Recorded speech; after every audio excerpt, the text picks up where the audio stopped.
Right, the search for the absolute best album of all time. And specifically, we're looking at a blog series by someone called Greensterox. Exactly. And we've honed in on one particular review segment, Group 143.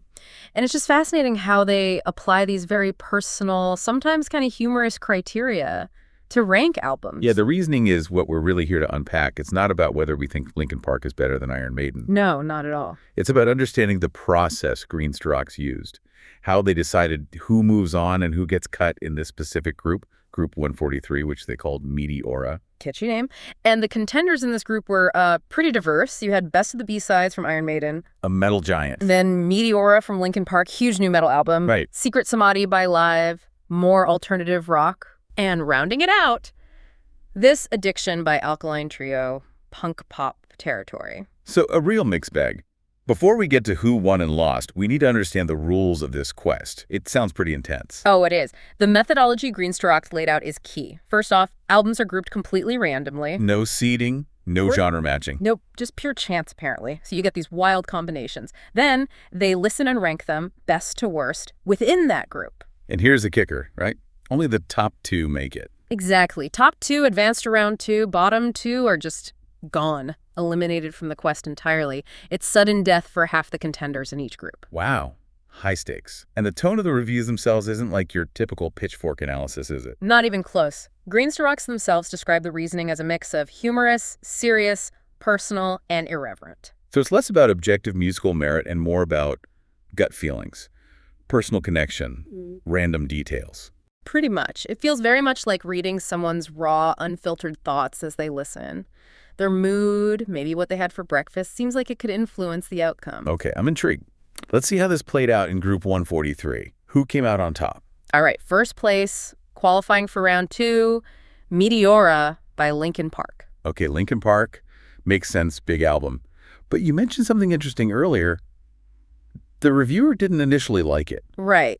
This is where it gets really telling about the process. Greensterox's first impression was actually quite negative. They called it a poor second-rate album compared to their forceful debut, Hybrid Theory. Ouch. So how does it go from poor second rate to number one in the group? Well, and this is crucial. The author admitted they were too eager to give up on it. They actually went back, listened again. Forced a second listen. Seems like it. And on that second pass, the whole perspective shifted. They realized it was actually very good, not just a retread of the first album. So it had enough distinct elements. Yeah, enough difference to prevent it being a clone, was the quote. That second listen, that conscious effort to overcome the initial bias, was everything. That's a pretty big lesson right there, isn't it? How easily first impressions, especially comparing something to a beloved original, can mislead you. Absolutely. And Greensterox even pointed to a specific track that sealed the deal for first place. Which one? Numb, described as a cracking pop metal track.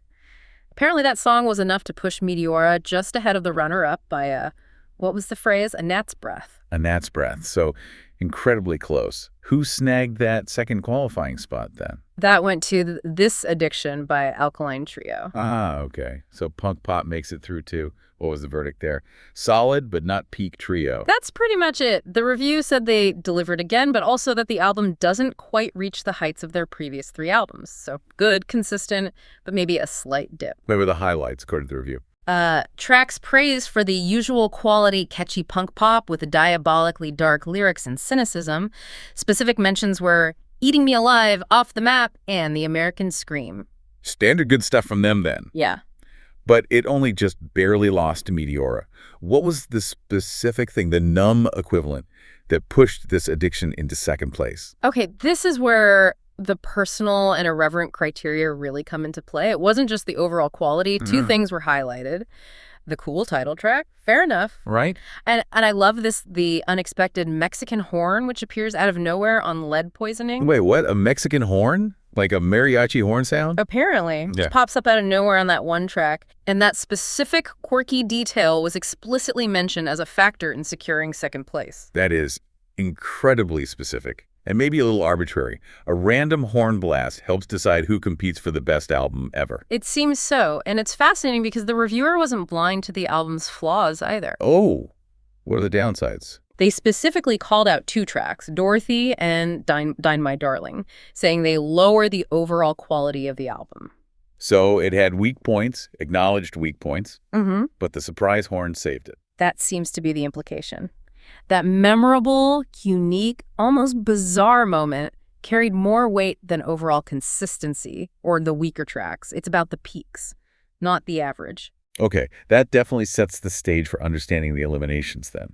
If a random horn can elevate you, maybe a single misstep can sink you.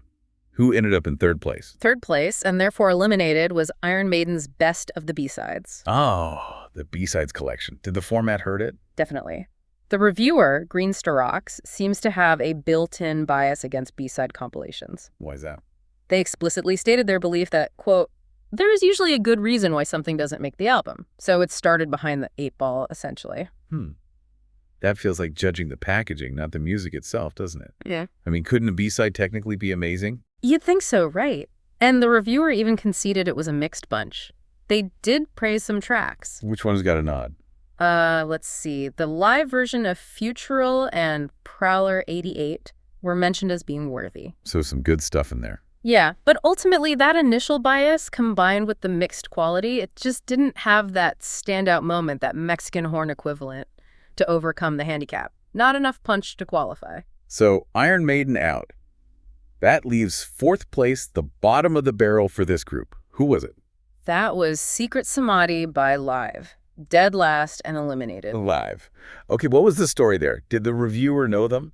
Nope, complete unknown. The review says, never listened to Live before, so a completely blank slate. Which you might think is an advantage. Could be. No preconceived notions. Did it start strong? It actually did. The first couple of tracks apparently intrigued Green Rocks, described them as quite good and groovy Southern rock. Okay, promising start. Where did it go wrong? It seems like the momentum just died. Specifically, a track called Graze was singled out as the turning point. The reviewer said it goes nowhere fast. Ah, the kiss of death. A boring track that kills the vibe. Exactly. And from that point, the assessment was that the album quickly goes downhill. That one track seemed to break the spell, and it couldn't recover. So the initial intrigue wasn't enough to carry it through a dip in quality. Apparently not. The only other comment was about the singer. Good. Bad. Sort of. Lukewarm. Compared him to a good Michael Stipe impersonator. Oof. Yeah, when the best thing you can say is, sounds like a good version of someone else, that's not exactly a ringing endorsement for the album itself. Pretty much. Competent vocals couldn't save material that lost its way. No momentum, no recovery. Fourth place. Okay, let's pull this all together. Group 143, Meteora. Final standings. Number 1, qualifying, Meteora by Linkin Park. After a crucial second listen. Number 2, also qualifying, This Addiction by Alkaline Trio. Boosted by a surprise Mexican horn. Number 3, Eliminated, Best of the B-Sides by Iron Maiden. Hurt by B-side bias and inconsistency. And number 4, Eliminated, Secret Samadhi by Live. Started okay, but derailed by a track that went nowhere.